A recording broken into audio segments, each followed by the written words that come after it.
Сайн байцгаана уу, энэ өдрийн мэндийг хүргэе. Манай баг тамхины удааны сэлгэх дэвтэмтгий органик нэгжлийн тархалтай гэдэг тушаал хийсэн. Манай багийн бүрэлдэхүүн төлөвлөгөөнд ялмаа намун аз жаргалаар байсан. Хорон Эрдэнэ хотод хэрэгжсэн ээлгүй аяхгүй хөтөлбөрийн хүүхдүүд тамхины удааны сэлгэх тоосон цэргийн хэмжээ хэмсэн судалгаа хийсэн байсан. Харин бид тамхины удааны сэлгэх дэвтэмтгий органик нэглийг хэмжиж үзгээд болсон. Бид тамхины удааны сэлгэх дэвтэмтгий органик нэглэл нь 2 цагийн дараа хэвийн хэмжээнд очих байх гэж таамагласан. Учир нь тоосон цэргийн хувьд 3 цагийн дараа хэвийн хэмжээнд очсон байсан. Бөгөөд бид дэвтэмтгий органик нэглэл арай бага хугацаанд агаас тогтно гэж бодсон. Танилцуулга сүүлийн үед өсвөр насныхан тамхи их татах болсон судалгаанаас харахад тамхи нь хост хавдрын нэг шалтгаан бөгөөд зураг судасны өвчлөл үүсгэдэг. Улмаас 6 хүн тутмын 1 хүн нь тамхинаас үүдэлтэй хост бодисын нөлөөгөөр нас бардаг гэсэн судалгаа байдаг. Иймд бид тамхины удаанд агуулгадах дэвтэмтгий органик нэглэлийн хэмжээг мэдэх үе тэнгийнхэндээ энэ талаар мэдээлэл хүргэж тамхинаас гарахыг хүмүүст уриалгахыг зорилоо. Арга зүй.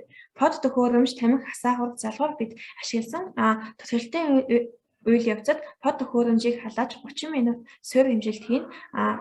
Тамхиг бүрэн хасааж дууссаны дараа 3 цаг хэмжилт хийсэн.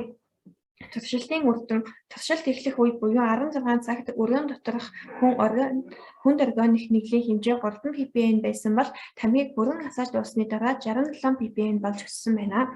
Үүнээс 5 минутын дараа 24 ppm болж туршилтаас 2 цагийн дараа 7 ppm болсон байлаа. Энэ нь тамхинаас сэлгэх хүнд дэвтэмтгий органик нэглэл учир 2 цагийн турш агаас байх чадварыг харуулж байгаа юм аа. Хэлэлцүүлэг.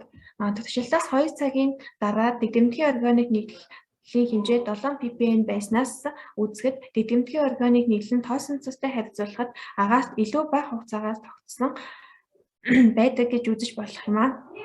Дотор шимт тамхи татсан улмаас бидний амьсгал буй агаас бохирдож бид үгээр амьсгалан өвчлөх хэрэгсэл нэмэгдэж байна. Иймээс зориулалтын тамхи татах тамхины хэрэглээгээ багасгаж эрүүл мэндийг хамгаалахын тулд тамхинаас гарахыг зөвлөж байна. Талархал. Ээлгүй аяхгүй хөтөлбөрийг Монгол хэрэгжүүлж буй Public Lab Mongolia-гийн хамт олондоо болон судалгаа хийхэд туслалцаа үзүүлсэн бүх хүмүүстээ мөн монитор багш нартаа гүн талархал илэрхийлье.